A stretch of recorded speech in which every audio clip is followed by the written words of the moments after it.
Hi everyone, greetings from National Skills Network. This is Madhuri and we are continuing with our conversations on the topic of Technical Internship Training Program with reference to Japan, the TITP Japan series. And you would have already watched me talking to few of the leadership team members from sending organizations who are sending young people to Japan to, for employability, for training, for technical training, and many opportunities that are waiting for Indian youth there. So it is in the same series today that we have with us Mr. Rajkumar Sambandam, who is the Managing Director and Chairman, NAVIS HR, which is based out of Bangalore. So welcome to this talk, sir. And we are very happy to have you today. And we would like to learn more from you about the initiatives from NAVIS HR. As a sending organization, which has successfully sent many young people to Japan in various job roles, getting them trained there, of course, and also the kind of work that is happening in India, what would be the challenges and so on. So I would like to begin by asking you a very pertinent question, which might be interesting to many others who are interested to become a sending organization. So what does it involve? What are the challenges? And how do we increase the number of sending organizations in India? Because you see, one of the targets for us is to project India, or rather realize the dream of India being the skill capital of the world. Yeah. Thank you, Madhuri. First of all, I would like to thank you, and I would like to thank you for giving me an opportunity to talk with you on a very important topic. And I also would like to thank you and appreciate all your efforts that you are trying to do for the skilling done in India. And as you rightly mentioned, India is going to be the skill capital of India of the world, and of course, it is the skill capital of the world. And I think your contribution is making a lot of meaning, not only in upskilling, but also trying to mobilize resources globally, which is a very important issue where many globally placed countries are having a problem with getting skilled resources in those countries. So thank you once again. Thank you, sir. Thank you. So now you talk to me about TITP, as you rightly said. I think TITP. I think everybody is about the TITP stands for Technical Intern Training Program. So basically, it's an intern visa. Basically, it's an intern visa where you can use it to send people to Japan. Now, there are various stakeholders, and one is the sending organization. So sending organizations are being selected by the Japanese government and by the accredited NSDC under MSD. So now I think we have more than 30 sending organizations in India, and each one is trying to contribute to send people to Japan. Now this intern program, this TITP program, this is a very old program. Actually, this is a 30-year-old program. It started in 1993. Yes. Okay. 1993, and it's a 30-year-old program. But India joined into this program to send our Indian resources to Japan only in 2018. So the program is a 30-year-old program, but for India, we are just a 4-year, still amateur sort of segment for India under TITP or intern program. Now, there are three stakeholders. One is the receiving organization, then comes the supervising organization, and the sending organization. So each one's role is very simple. As we all know, receiving organization is the end customer. Right. So they get the final resource, and this will be a direct employment with the receiving organization. There's no in between contractor or anything like how it happens in some of the other countries, including the Gulf countries. Here, organization has to employ them as the employer under the intern visa. That is the receiving organization. Then comes the supervising organization, whose job is to make sure that the receiving organization is properly utilizing this foreign resource, or the foreigner who has come as a resource, and whether this person is really being a part of what he is intended to be when he is in Japan, because it's an intern program. Yeah. And after that, he should learn something and come back. So that is the role of supervising organization. The role of sending organization is to mobilize these resources, train them, and send them to Japan. I think this is where each one's role come into place. Yeah. Now, the requirement has to actually really start from the receiving organization, but unfortunately, the sending organizations do not have the direct capability of getting a receiving organization. They try to depend on the supervising organization. Supervising. Okay. So that they can get the requirement and send them. So this is the model. I hope I have answered what you would like to know. Yes, yes. Yeah. Yeah, so as we understand, the role of supervising organization is also very important, and they work very closely with the sending organizations in, like you said, getting the requirements.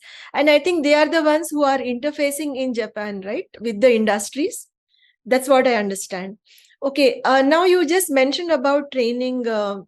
Rajkumar. So, when it comes to training, I have also seen what kind of training happens through NAVIS HR, where you have the natives from Japan coming and training. So you give a lot of importance to this. Maybe you can tell us a bit more about why you give so much of importance to training and bring the Japanese to train in India, and what is the kind of outcome from this, and how does it help the young people? Normally, how long does it take for them to get proficient in Japanese and also be sensitive to the cultural aspects of going and working in Japan and such related things? Thank you. So basically, in NAVIS, we are a 20-year-old company. Yeah. And we have been doing resource development right from the day we established this company 20 years back. In fact, this is the 20th year. I think November we will be completing our 20th year. Okay. And the thing is, when it comes to Japanese language is not just a language. As you rightly said, it has a lot of related what do you call, maybe the related meaning, where the body language you use, how you bend, how you turn, how you nod. There's a lot of things that you need to learn along with the language. That is the challenging part when it comes to the Japanese language itself. So 20 years back, when we established the organization, we realized that if we need to do a training, it should be with natives. And all these 20 years, we have trained, all our trainers are only native trainers. We bring them from Japan, we recruit them in Japan, we train them in Japan, and then we bring them to India. And then they get involved into training, and they're all certified trainers. Okay. Now, when it comes to Japanese, as I rightly mentioned to you, see, now what is happening is there are a lot of people who can train, even they are non-native. The point is not that non-native trainers cannot train them, but when we deal with some sensitive industries, like in our case, we deal with caretakers. So when we deal with caretakers or the people who will be taking care of very elderly people when they go to Japan, they need to communicate more. They need to talk more than what they would have read in a textbook. Because very old people, even in India, if you take a caretaker, if you try to support as a caretaker in a care home, the so-called patients or the so-called old elderly people, I think they get into various type of conversation. So you should be ready to converse with them on any topic. Maybe you talk about something historical. So that is the reason we realize that the native training is a very much must when it comes to caretakers.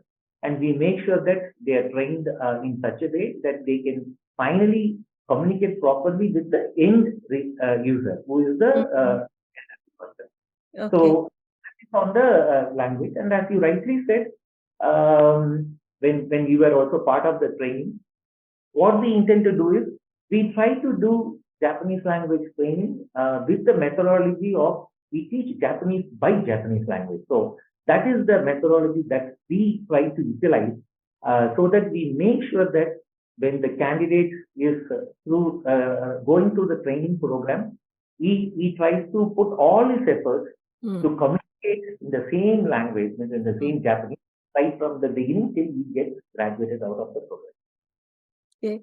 Okay, that's very interesting to hear. And as I was saying, having watched one of the sessions of your training program, it was very exciting to see the kind of involvement the students were showing in that session. And you mentioned about this geriatric care, home care kind of, healthcare job role. Besides this, what are the other industries, healthcare being, of course, one of them? What are the other industries where you foresee a lot of demand for people, who can go from India through the TITP program? In fact, Madhuri, there are various categories in TITP, that is the industry or industry. Actually, caretaker was added very newly, only in 2019 April. Okay. Until 2019 April, caretaker was not a part of TITP program. We have all other industries. So it is just a 4-year-old industry which was added into the TITP. And because of the pandemic, I think the number of people who are working under caretaker is very less because the program, the category was added very newly. And because of the pandemic, the number of people who have landed is still a reasonable number. But as you all know, Japan has a very, maybe is the leader in aging population. I think, as we all know, the average age of Japan is 48.8, whereas we are 28.7. The average age of India is 28.7. So, being an aging population, I think the thing is the caretaker. There's a very large demand for caretaker. So that is one industry where most of them are concentrating. And I'm sure that this is going to lead as the industry where more people are required. Now, Japan is foreseeing a problem called 2025 problem and year 2035 problem, like how we had the Y2K problem for IT industry. Okay. In the year 2000, I think Japan is going to overcome the year 2025 problem and year 2035 problem. So the year 2025 problem is the year where most of the Japanese will cross the 65-year-old age. Okay. From the peak where more than 50% of the population is crossing 65 years of old. And then in 2035, they will become 75 years of old. And in 2035, out of 3 people in Japan, 1 will be more than 65 years of old. So this is the situation, and that is the reason we feel that for the next 10 years, caretaker will be a very important industry when it comes to TITP or even the other program SSW, where we send people to Japan.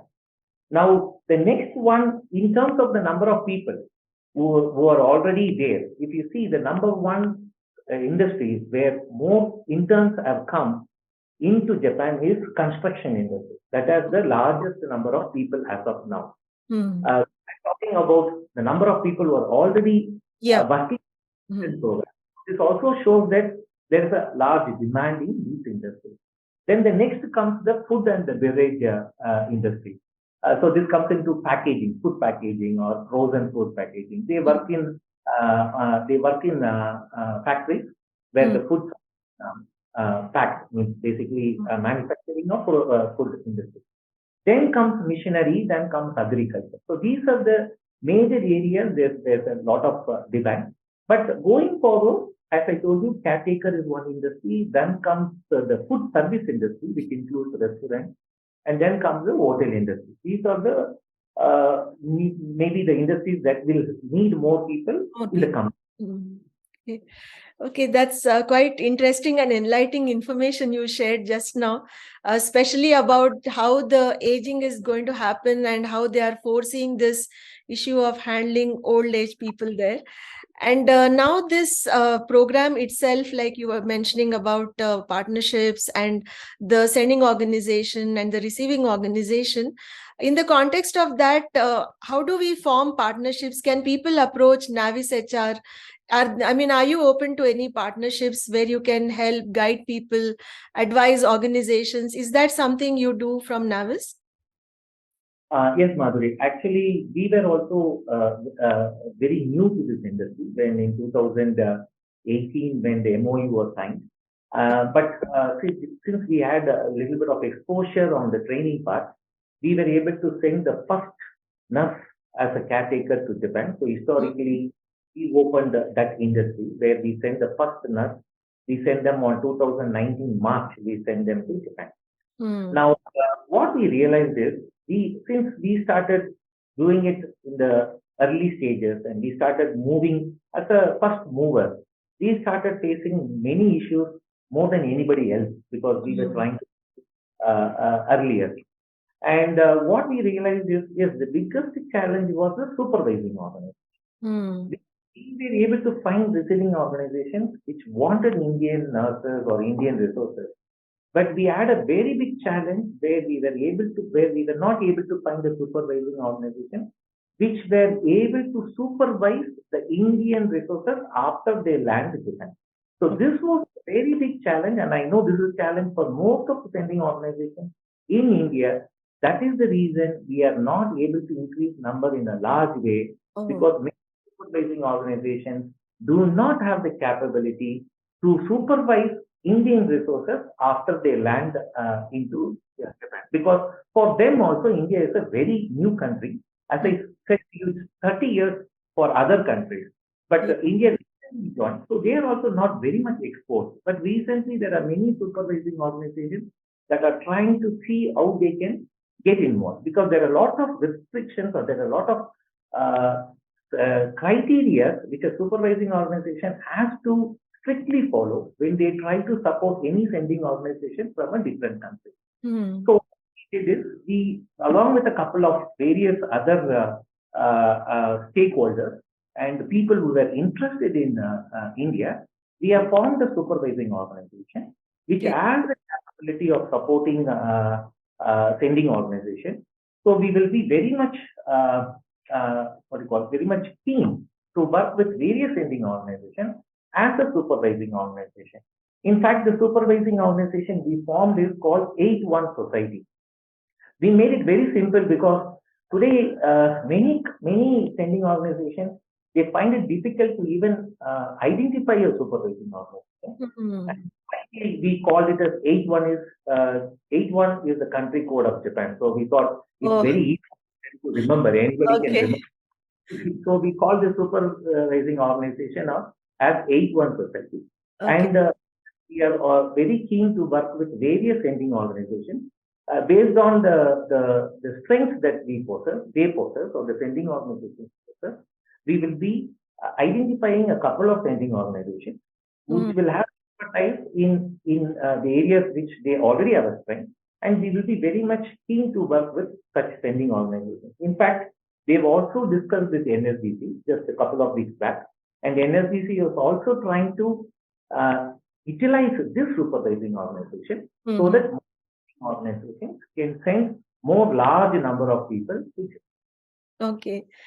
I would also like to highlight one more thing in the light of the fact that there is an RFP from NSDC for more sending organizations. For people who are watching this conversation, if this is something you wish to explore, you can always reach out to NAVIS HR. I'm sure they'll be able to help you and guide you.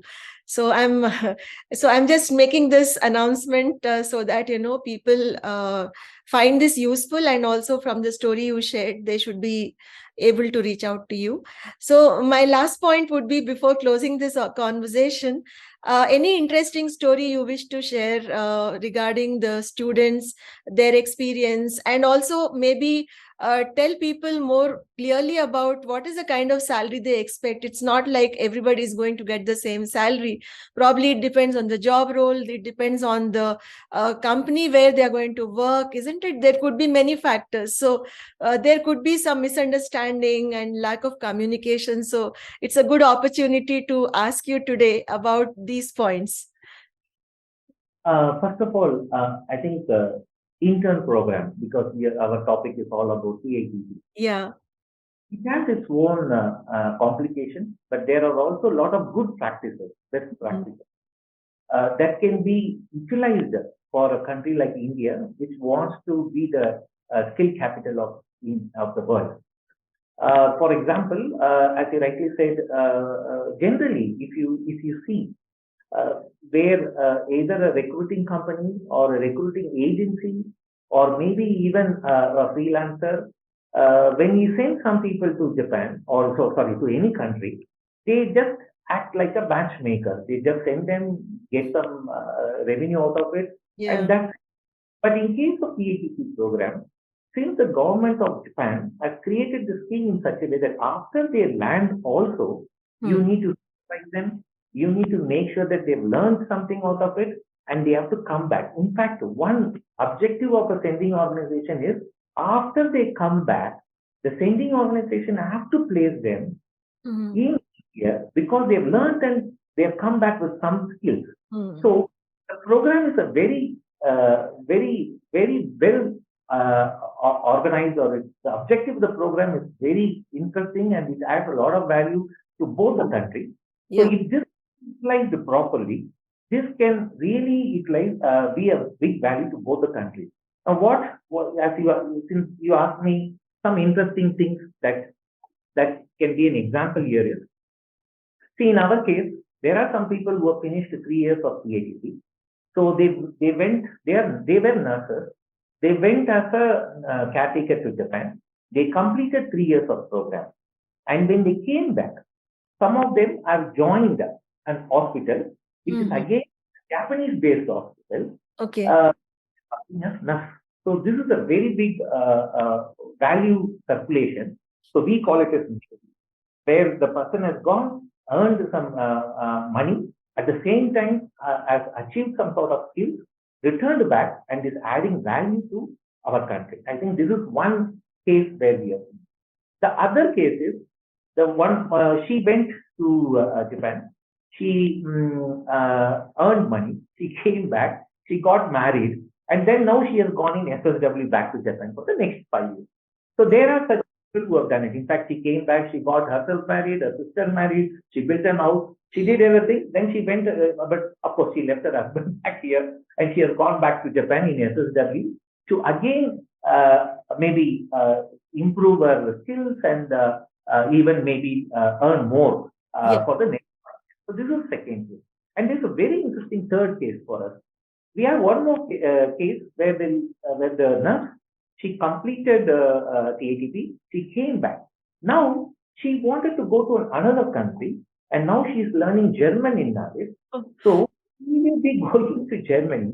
Now, she will be an Indian who will be working in Germany, who will speak English, Japanese, and German. This is one more interesting sort of value that resource is getting. And by this, the objective of being the skill capital of India of the world can be really met, because we see a lot of people getting their knowledge and skills and trying to utilize it for other countries as well as for India. I think I answered all your questions. I don't know if I missed any part of your question. No, you did. And it was very clear, actually, the way you told us about these examples. I think here what is coming out very clearly is this is a very well-intentioned program, which is a win-win for both the countries, as you just told us. And when they come back and then they add value to perhaps a company from Japan, which is working in India, it's a double advantage for them, because Japanese culture and all the assimilation that they have had, helps them here. And I think one more important point here is that we Indians, as you know, all of us speak at least 2 languages, a minimum, and most of us speak more than that. So I think we have an inherent ability to be multilingual. right? And I think that is playing an important role in this entire program. So is there anything you wish to add before we close this conversation? Actually, yes, a couple of points. As you rightly said, Madhuri, I think we Indians have a DNA of learning a new language, because my driver, he has not even gone to school, but he can speak a little bit of my regional language or a little bit of English. So we have the DNA of adapting a language or learning a language. Okay. Maybe I don't know what is the language spoken in the moon, but we can learn it if there is a language spoken there. So we have that capacity. That is one thing. And one more thing is, Japanese has a lot of similarity to Indian language. Okay. It is the pronunciation. We have the same sort of pronunciation. In fact, Indian languages have more complicated pronunciations than Japanese. And the grammar is the same when it comes to Japanese. So I think we should be able to learn the language more easily than any other foreigner, other than the script. Yes, script will be a challenge to us, because we are very much new to the kanji script, which is a script that is used in Japan. But otherwise, when it comes to conversation or listening, I think we will be more better than any other foreigner to understand and speak the language. And the last point that I would like to add here is, yes, now what is required on making TITP a very successful program is, I think there should be a lot of promotion on both the countries. Now, Japan doesn't still know in depth that India is the skill capital of the world and it can produce a lot of resources and send them to them. So, a lot of promotions are required on the Japan side. At the same time, even in India, a lot of promotions have to be done about Japan and TITP. And there I feel you are adding a very, very big value. Thank you. And this TITP, you said to me that we are going to be a final climax to this series that you are creating. If that is the case, we wanted to really utilize this series that you have made. And I'm sure this is going to add a lot of value to create awareness in India. In fact, recently we were also very much excited to see that many state governments are trying to put their interest into Japan and into these programs. So this shows that slowly our awareness about Japan and the possibilities as a market is spreading around. And I thank you once again for being a big contributor to promote the TITP in India. Thank you. Thank you. Thank you, sir. I'm happy to know that our platform is helpful and we will try our best to support you in all the advocacy and awareness. Thank you so much.